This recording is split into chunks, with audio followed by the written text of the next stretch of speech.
Good evening and thank you for joining us. We're going to begin tonight with breaking news on that monster winter storm that's pounding much of the East Coast with blizzard-like conditions, shutting down schools, businesses, and even vaccination sites across more than a dozen states. At least 2 people have been killed tonight, and there is growing concern that power outages could leave tens of thousands more without electricity or heat in this bitter cold. Well, right now, nearly 1 out of every 4 Americans is in the path of the nor'easter, and for millions of them, the worst is still ahead, with even more blinding snow, winds up to 70 miles per hour, and coastal flooding forecast for later tonight. And as we come on the air, New York City is on track to break records. More than a foot of snow is already on the ground, and another foot is expected there overnight, paralyzing the city and shutting down parts of the subway system. Up and down the East Coast, cities and states have already declared emergency and closed schools for tomorrow. Well, tonight, the National Weather Service is warning that driving anywhere could soon become impossible.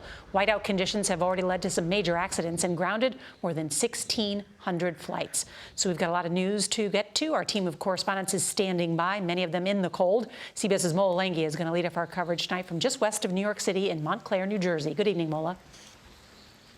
Well, good evening, Nora. The snowfall has been relentless here in Montclair, New Jersey. It's been coming down for more than 24 hours nonstop. Now, plows have been working these roads all day long. This pile right here is an indication of just how much snow they've pushed off of the roads, as you can see, nearly up to my thighs. All the while, it has been a deadly day in some of the hardest hit parts of the country. The warnings from officials were clear.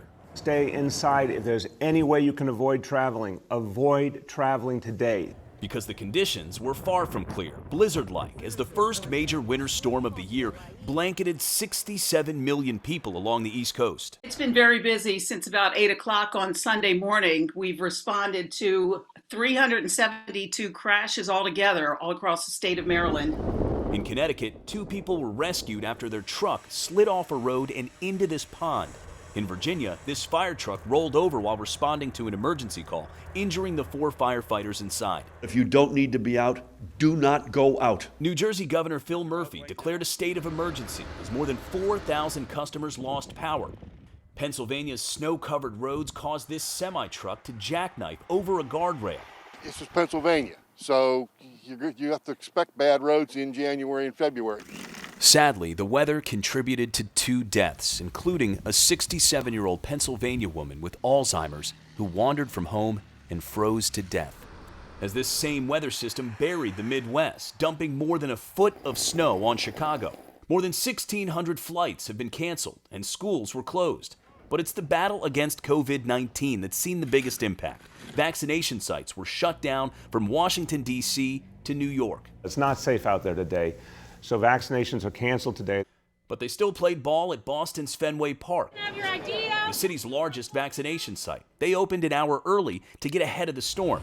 We were there when an ambulance came to the rescue of this medical transport van stuck carrying a dialysis patient. The larger vehicle led the way through the near whiteout conditions, getting the patient to safety.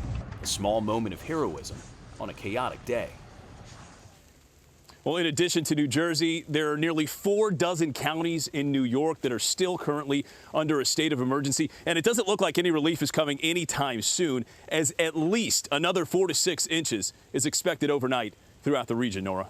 All right, Mola Lenghi, thank you.